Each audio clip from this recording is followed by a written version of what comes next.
We're right in the heart of summer, and this is the time of the year that Lake Michigan walleyes heat up in Green Bay. Doesn't matter if you're out chasing a trophy or a meal, this is the place to be. And I'm going to show you how to catch them this week on the water.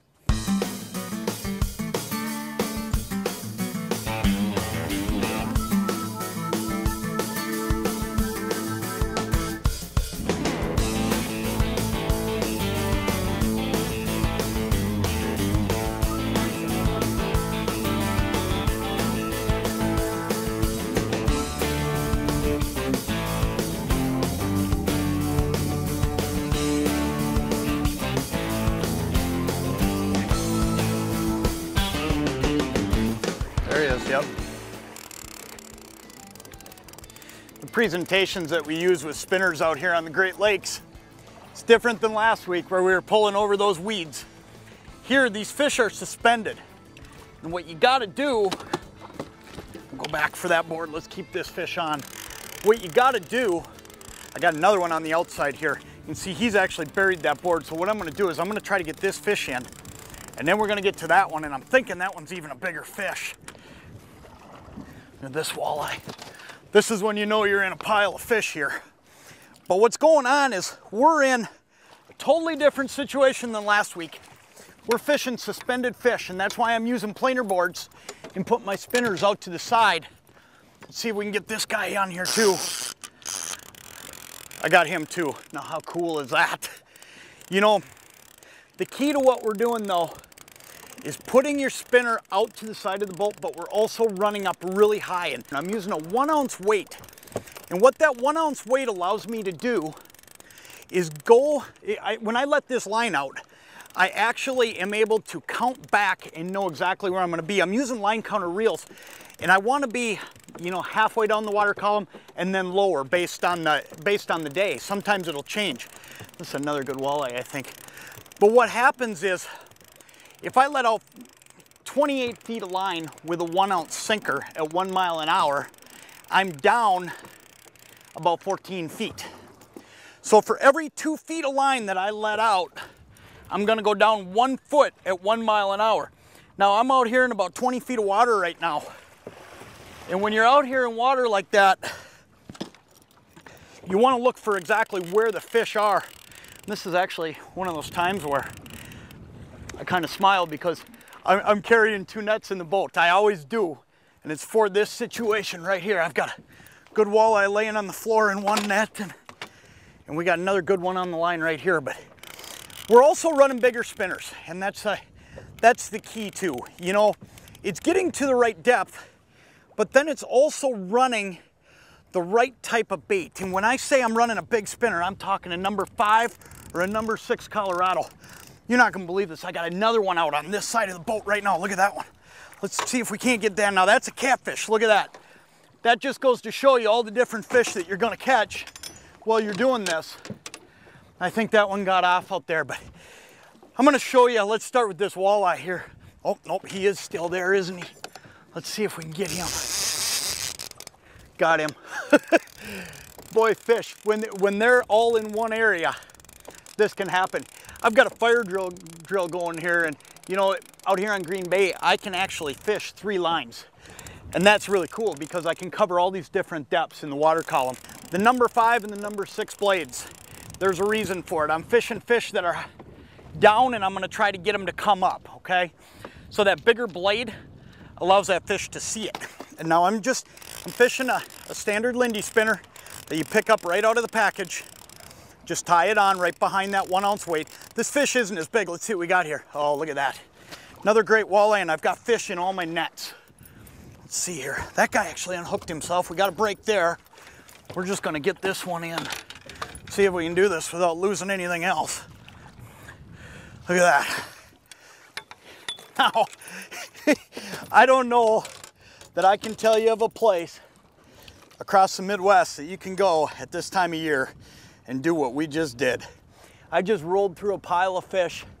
I had all 3 rods go off. Look at that walleye. That's a dynamite fish right there. But I got one laying on the floor here. Let me show you this one. Both of these are good eaters for the area I'm fishing here.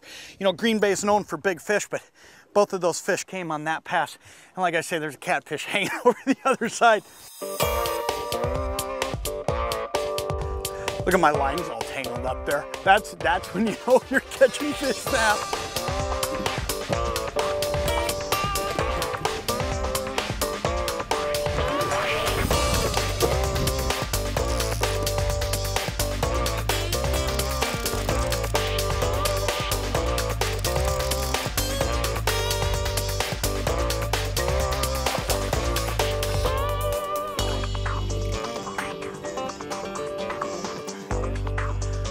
Now today we're on the Bay of Green Bay, and I'm just north of Green Bay. I'm about 12 miles north of Green Bay, and where I'm fishing right now, these fish are starting to migrate north, and they're going to keep going now. And some of these fish are going to go all the way up to Michigan. But what happens is these fish come down and they spawn in the Fox River, and you can catch fish early in the year in places like University Bay and a whole lot of areas. And what's really great about Green Bay is this right here. You can see, I mean, this is a great eater fish right there. You can catch fish that size. You can catch fish up to 10 pounds every single day fishing the same areas, and that makes it a lot of fun. But one of the things you're going to want to do is, this is prime time for the area I'm in. I'm right out of Acanto. I'm about 12 miles north of Green Bay, like I was saying.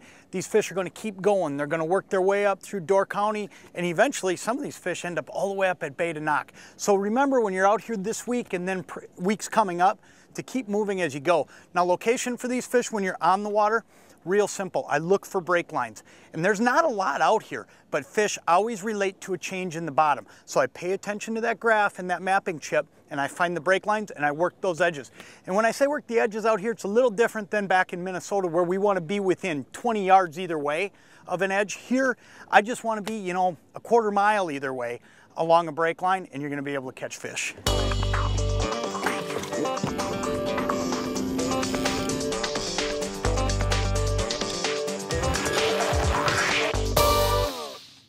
This week just looks like a great week to be on the water.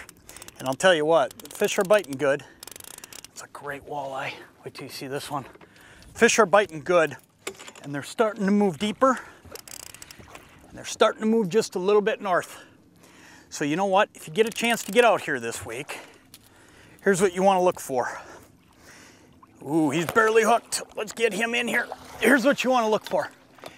You want to look for fish on your graph that are a little bit up.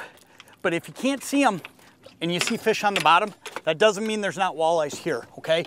Usually those fish on the bottom, they're the sheephead and the catfish. The walleyes will be just above them feeding.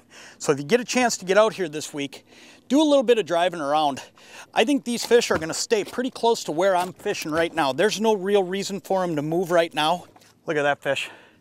That's a fun walleye to catch right there.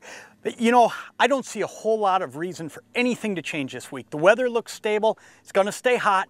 You know, if we get some storms, here is one tip. If we do get some storms come through, and with hot weather, you never know when they're gonna hit. But if we get that, all these fish will do is go down toward the bottom a little bit more, and you'll drop your baits a little bit lower and catch them. Right now, I'm catching them 10 feet off the bottom, okay? So, you know, come out here, do what we've done today, and it's gonna be pretty easy to catch fish this week because there's not a lot of changes on our horizon. I'm gonna let that guy go because we've got some great fish for dinner. I'll tell you what, you can come out here, you can catch big ones, you can catch eater fish, doesn't matter. Green Bay is a great place to fish in July, and this week's gonna be another good one.